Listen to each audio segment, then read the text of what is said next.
오늘 아침 뉴스 연구소. 오늘 아침 뉴스의 맥을 짚어드리는 시간 뉴스 연구소. 오늘도 두 분의 연구위원 함께합니다. CBS 김광일 기자, 뉴스톱 김준일 수석 에디터, 어서 오십시오. 안녕하세요. 예, 첫 번째 뉴스, 정치권의 이야기거리가 정말 많은 주말이었어요. 네, 안철수 대 윤석열 대통령. 예, 그러니까 안철수 대 김기현이 아니라 지금 안철수 대 대통령. 네. 이 상황입니까? 국민의힘 전당대회 얘기인데요. 확실히 그런 양상으로 변모를 했습니다. 최근에 안철수 의원이 친윤그룹이랑 갈등하고 있었잖아요. 네. 어제는 아예 윤석열 대통령이 직접 참전을 했습니다. 어제 있었던 세 가지 장면을 좀 간단히 말씀을 드릴게요. 네. 첫 번째, 새벽에 나온 건데 대통령 워딩이 연합뉴스에 보도가 됐습니다. 뭐라고 하셨냐면 윤핵관이라는 실체도 없는 표현으로 정치적 이득을 보려는 사람은 국정 운영의 적으로 인식될 거다라고 참모들한테 직접 말을 했대요. 대통령실이 이 보도를 부인하지도 않았고 저희도 관계자 여러 명한테 확인을 했습니다. 두 번째, 오후에 있었던 건데요. 대통령이 당에다가 안철수 의원을 경고하라고 시켰어요. 그러니까 이진복 정무수석을 정진석 비대위원장한테 보내갖고 엄중 경고를 요청한 것으로 파악이 됐습니다. 특히 안철수 의원이 최근에 윤한연대라고 해서 그 윤 대통령이랑 이제 본인이 연대한다 이런 얘기를 한 적이 있었는데 그렇죠. 이걸 두고는 이진복 정무수석이 아예 기자들 앞에 서갖고 대통령과 후보가 어떻게 동격이냐 이렇게 작심 비판을 했습니다. 예. 또 하나가 어제 저녁인데 TV조선에 보도가 나왔어요. 대통령실 핵심 고위 관계자라는 발언으로 네. 안철수 대표가 신영복 교수에 대해 존경의 뜻을 밝힌 사실을 윤석열 대통령이 최근에 알게 됐고 큰 충격을 받았다. 그 이제 2016년 얘기더라고요. 예. 돌아가셨을 때 이야기. 그걸 대통령이 최근에 알았고 미리 알았다면 단일화는 안 했을 거다라고까지 선을 확 그었습니다. 그걸 알았다면 단일화 안 했을 것이다라는 이야기까지. 네, 이렇게 세 가지 장면이 윤석열 대통령이 확 개입한 모습이 보이고요. 사태가 이렇게까지 가니까 일단 안철수 후보는 한 발 물러섰어요. 그 자기가 쓴 표현, 그 윤핵관 이런 표현들을 대통령이 부적절하다고 판단했다면 거기에 따라야죠라고 수위를 낮췄고요. 네. 근데 이제 이준석 전 대표랑 일명 이준석계 이렇게 불리는 주자들이 비판 수위를 확 끌어올리는 모습이라서 파장은 당분간은 계속될 것 같습니다. 예. 안철수 의원 윤한연대란 표현도 이제 안 쓰겠다 그런 이야기도 했고, 또 하나 장면 심평 변호사, 김기현 의원 후원회장 심평 변호사가 이야기한 것들 등등등 참 정리만 해도 한참 걸릴 정도로 이야기가 많았어요. 네, 심평 변호사는 안철수 의원이 되면은 윤석열 대통령이 탈당해서 신당 창당할 수도 있다. 그러니까 한마디로 얘기하면 김기현 의원 후원회장이거든요. 네. 그러니까 김기현 의원 찍어라라는 걸 간접적으로 한 거고, 또 하나가 있었는데 채널 A가 보도했는데 여권 관계자 발로 종북 좌파가 지금 전당대회 개입해서 안철수 지지하고 있다. 대통령을 이간질하기 위해서 이런 것까지 나왔습니다. 심평 변호사는 오마이뉴스와의 인터뷰에선 이런 얘기도 했더라고요.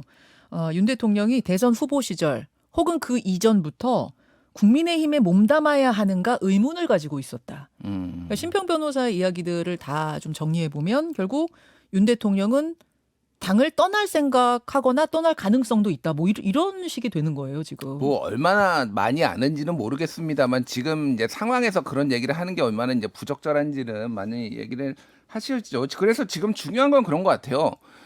그러니까 대통령은 왜 그러나 지금 대통령은 도대체 왜 그러나라고 본다라면은 이 표면적인 이유는 어쨌든 넌 나에게 모욕감을 줬어. 이런 거예요. 그러니까 이게 어떻게 감히 윤한연대냐. 표면적인 거는 예. 윤한연대 어떻게 감히 그럴 수 있느냐. 그런 얘기고 종북 좌파 얘기도 그렇고 아니면은 예를 들면은 신영복 존경하는 줄 알면은 단일화 안 했다. 지금 이게 사후적으로 이렇게 때린다라는 거는 안철수가 마음에 안 든다라는 거고, 여권 관계자 소위 말하는 친윤계 윤핵관이라고 불리는 분들은 지금 경로 의존성에 이제 빠진 것 같아요. 그러니까 이게 맨날 하던 게 맨날 이제 친윤이냐 반윤이냐 윤심이냐 아니냐 이거를 가지고 이제 나경원 의원을 이제 주저앉힌 그 경험으로 이번에도 그렇게 해보겠다라는 건데 지금 전체적으로 보면은 그걸로 흔들리지 않습니다. 안철수 의원이. 그래서 지금 이전 투구 양상이 돼버리고 네. 굉장히 오히려 안철수 의원이 존재감이 좀 부각되는데 왜 그런 현상이 나타나면 나경원 의원 같은 경우에는 어찌됐든 전체 친윤의 자장 안에 들어가 있던 인사라고 한다면은 네. 안철수 의원은 원래 연대로 안윤 연대였잖아요. 사실상 그러니까 안윤 연대라는 게 단일화 국면에서 이제 공동 정부 이야기까지 나왔었으니까. 그러니까요. 그러니까 완벽한 친윤이 될 수 없다라는 거는 다 아는 거예요. 그러니까 예. 사람들이. 그러니까 굳이 이렇게 하는 게 효과적인 전략이냐라는 거는 여러 가지 지지율에서 지금 보이고 있는 거죠. 그래서 지금 오늘 제가 여러 뭐 한 10대 일간지 사설에다 봤는데 단 한 군데도 이거에 대해서 좋게 평가하는 데가 없습니다. 심지어 뭐 굉장히 보수 언론 이런 거 부추긴 보수 언론마저도 굉장히 우려된다 이런 건데 지금 전체적으로 보면은 국민들이 당대표 선거를 지금 어떻게 보고 있는지 언론은 어떻게 보고 있는지 좀 알 수가 있는 거죠. 그런데 이것은 당원 100% 투표 아니겠어요? 당원들만 100% 표심을 전하는 투표기 때문에 그렇기 때문에 지금 국민들 전체적으로 바라보는 눈과는 다를 수 있다라는 게 김기현 후보 측의 계산일 수도 있을 것 같은데. 당내에서 그런 얘기도 많이 하긴 하는데요. 이번 이런 국면과 관련해서 당내 취재를 좀 해봤어요. 네. 물론 뭐 대체로는 안철수 의원이 뭐 선을 넘었다 이런 반응들도 많긴 했는데 이 대통령실에 혹은 대통령의 이런 행위에 대해서 좀 우려된다라는 반응도 친윤 주류 안에서도 나오더라고요. 당내에서도. 예. 그러니까 자꾸 이렇게 가면 안철수 의원이 동정표를 받을 수 있다. 네. 그리고 그런 방식이 윤석열 대통령이 예전에 추미애 장관한테 이제 대응하면서 몸집을 불려갔던 그런 과정 아니었냐라고 하면서 오히려 그쪽 파일을 키워줄 수 있다라는 우려도 주류 안에서 친윤 역풍 쪽에서 불어서 나오고 있습니다. 그래요. 자, 이런 상황 속에서 여론조사들 계속 나오고 있는데 뭐 요 주말, 그러니까 토요일, 일요일 상황이 반영된 건 아닐 것 같고 그 직전 상황까지 반영된 여론조사 어떻게 나왔습니까? 저희 CBS가 조원 CNI한테 의뢰해서요. 지난주 금요일부터 어제까지 전국 성인 1,019명한테 조사했고 이 중에서 어제까지 조사예요? 그러면은 주말 상황도 반영이 된 거네요, 어느 정도? 그렇죠. 어느 정도 예. 들어갔고요. 이 중에서 국민의힘 지지층 384명 대상으로 조사를 했는데요. 안철수 의원이 김기현 의원을 오차범위 내에서 앞서서 1위를 했고요. 그리고 이어서 황교안 3위, 천하람 4위 이렇게 처음 출마 선언한 천하람 변호사가 4위로 본선에 오르는 여기까지로 보면 것으로 나타났습니다. 안철수, 김기현, 황교안, 천하람 순으로. 예. 네. 뭐 이런 어떤 상황에 대해서도 역시 당내에선 좀 우려하는 얘기들이 많아요. 특히 친윤 주류 쪽에서도요. 취재를 해보면, 그러니까 그런 얘기를 하더라고요. 어제 친윤 한 초선 의원이랑 통화를 했는데 전당대회가 열리는 게 이들 입장에서는 이준석 때문인 건데 이렇게 이준석 아바타가 나와서 윤핵관 공격하고 그러면 다시 과거로 돌아가는 거 아니냐 뭐 이런 시각들을 갖고 있더라고요. 자, 주말 동안 급박하게 돌아간 전당대회 상황을 좀 정리를 해드렸고 오늘 마침 천하람 후보, 천하람 위원장 인터뷰가 바로 뒤에 준비가 돼 있고요. 또 뉴스닥에서는 여야, 김행 비대위원, 현근택 부원장 이런 분들 나오시니까 거기서 더 좀 논평을 이어가 보도록 하죠. 두 번째 이슈로 갑니다. 일촉즉발 서울광장. 서울광장. 이거는 뭐 민주당 장외 집회 얘기인가요? 그리고 이태원 참사가 이제 100일째 되는 게 그제 토요일이었어요. 예, 예. 그러니까 이태원 참사 유가족들이 분향소를 이제 기습 설치를 했거든요. 토요일 날 네. 서울시청 앞에다가. 근데 이제 그걸 서울시가 철거한다는 입장을 밝히고 있습니다. 그러니까 서울광장 바로 앞에 좌측에 있는 예전에 윤석열 대통령이 참사 직후에 막 일주일 내내 갔었잖아요. 예. 거기에다가 유가족들이 세웠는데 예. 서울시는 절대 안 된다는 입장입니다. 뭐 불법 점유다라고 해서 막고 있고요.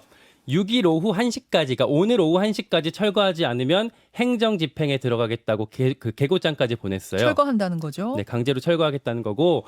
근데 일부 유가족들은 철거를 반대하면서 극단적인 얘기까지 하고 있어요. 그래서 실제 강행하게 되면 사태는 더 커질 것 같습니다.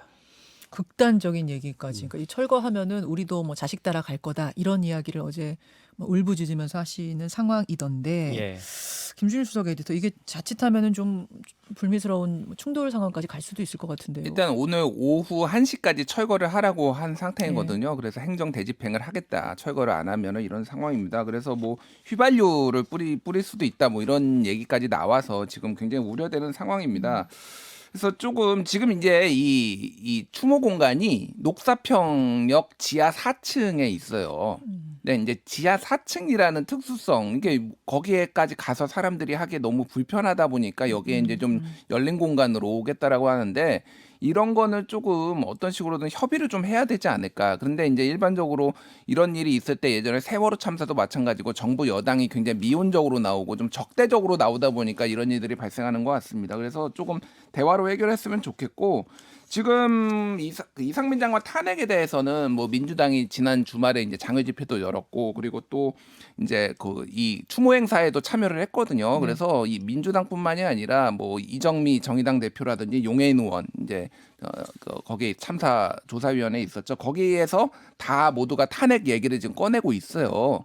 그래서 어떻게 될지 모르겠습니다. 오늘 근데 민주당이 지금 중요하긴 한데 민주당이 예. 의원총회를 했잖아요, 지난주에. 근데 의원총회에서 결론 못 내렸잖아요. 이거는 법원으로 가서 만약 탄핵이 통과가 안 되면 역풍 불 거다라는 우려 때문에 결국 마지막 결론은 안 내린 상태인데 지금 민주당 분위기는 다시 어때요? 그러니까 그 당시에 결론을 안 내렸지만 어쨌든 대다수는 강행하자라는 입장이었거든요. 그래서 예. 한 타임 걸렀고 오늘 오전 10시 30분에 의원총회가 있어요. 아마 지금 제가 주말 동안 취재한 걸로 보면은 여기서 강행할 것 같습니다. 아 그래요? 오늘 결정이 될 것 같아요? 네, 오히려 주말 동안 그 기류가 더 커졌대요. 어. 비이재명계에서도 뭐 일부 의원들이 공개적으로 탄핵 가자라는 입장을 올리기도 했었거든요. 그래서 아마 오늘 중으로 강행하는 쪽으로 발표가 나올 것 같습니다. 이상민 장관 탄핵안 당론으로 발의하자는 것에 오늘 점이 찍힐 수도 있다. 네. 마무리가 될 수도 있다는 네. 오늘 상황을 좀 지켜봐야겠네요. 그러니까 뭐 당론일지 아니면 그냥 지도부한테 일임해서 출구 전략을 제시하는 쪽일지 이런 건 조금 남아있긴 합니다. 예. 자 마지막 뉴스요. 청보호 수색 실종자 발견. 예, 전남 신안 앞바다에서 전복된 청보호 소식인데 밤사이에 수색의 성과가 있었습니까? 새벽에 실종자 한 명이 발견이 됐습니다. 다만 이미 숨진 상태로 발견이 됐어요. 오늘 새벽 3시 22분쯤이었고요. 민간 잠수사가 선실 내부에서 시신 한 구를 찾아서 수습을 했습니다. 네. 신원은 아직 확인 중이라고 합니다. 그러니까 사고가 어떻게 발생한 거예요? 토요일 밤이었는데요. 11시 19분쯤에 신안군 서쪽의 해역에서 24톤급 소라잡이 통발어선 청보호가 침수되고 있다 이런 신고가 접수됐어요. 네. 그리고 나서 7분 만에 순식간에 전복이 됐습니다. 아니 어떻게 신고가 접수되자마자 아주 작은 배도 아닐 텐데 순식간에 전복이 됩니까? 그러니까요. 그래서 승선 인원 12명 중에서 배 위에 있던 3명이 옆에 있던 화물선에 곧바로 구조가 됐고 예. 한 명이 새벽에 말씀드린 것처럼 구조가 된 거고요. 나머지 8명이 아직 수색 중인 상황에 있습니다. 말씀드린 것처럼 이제 수중 수색이 지금 진행이 계속되고 있고 어젯밤에는 현장에 크레인도 도착을 했어요. 네, 여기에 네. 이제 고박줄 같은 거 연결하고 준비 거친 뒤에 인양에 들어갈 예정이라고 합니다. 김준일 에디터. 예. 지금 뭐 사고 원인이 어떻게 추정이 되고 있습니까? 원인을 알 수가 없습니다. 일단 이 배가 작년 3월에 만들어진 배예요. 그러면 뭐 노후 어선 이런 것도 아니네요. 그래서 검사 대상도 아닙니다. 그러니까 검사 대상도 몇 년이 너무 새로운 거라 예, 예. 신제품이라. 그런데 이 배가 평소에도 약간 물이 샌다 이런 선원들의 이제 증언이 있었고요. 이때도 출항할 때 배가 좀 기울어 가지고 좀 평소보다 많이 적재를 했다라고 해요. 통발로그를 한 2,000개를 해야 되는데 3,000개를 실어 가지고 약간 무거웠다. 예. 근데 좀 기울어서 했다라 나갔는데 그래도 그냥 나갔는데 3시간 만에 지금 순식간에 침몰을 한 거거든요. 예, 예. 그래서 뒤늦게 이제 물이 찬 거를 발견을 했는데 일단은 이게 노후화가 된 거 아니니까 애시당초 설계가 잘못됐는지 아니면 중간에 배는 제대로 나왔는데 뭐 암초 같은데 긁혀가지고 조그맣게 계속 새고 있는데 무겁게 적재를 해가지고 균형을 잃어가지고 예전에 세월호도 좀 많이 적재를 해서 그게 크게 문제가 됐잖아요. 그렇게 된 건지는 배를 다 인양을 해가지고 지금 조사를 해봐야 되는 거고 어쨌든 아직까지 8명이 지금 오리무중인데 선실 안으로 들어가지 못해서 현재까지는 완전히 네. 진입하지 못해서 좀 시간이 더 걸릴 것 같습니다. 그러니까 아유. 가다가 뭐랑 부딪혔는지도 좀 봐야 될 것 같긴 한데 여전히 뭐 파공이 생겼다거나 이런 정황들은 확인된 건 없다고 합니다. 자, 여기까지 아무쪼록 좋은 소식이 좀 들려오기를 바라면서 두 분과 인사 나누죠. 고맙습니다. 고맙습니다. 김현정의 뉴스쇼는 시청자 여러분의 참여를 기다립니다. 구독과 좋아요, 댓글 잊지 않으셨죠? 알림 설정을 해두시면 평일 아침 7시 20분 실시간 라이브도 참여하실 수 있습니다.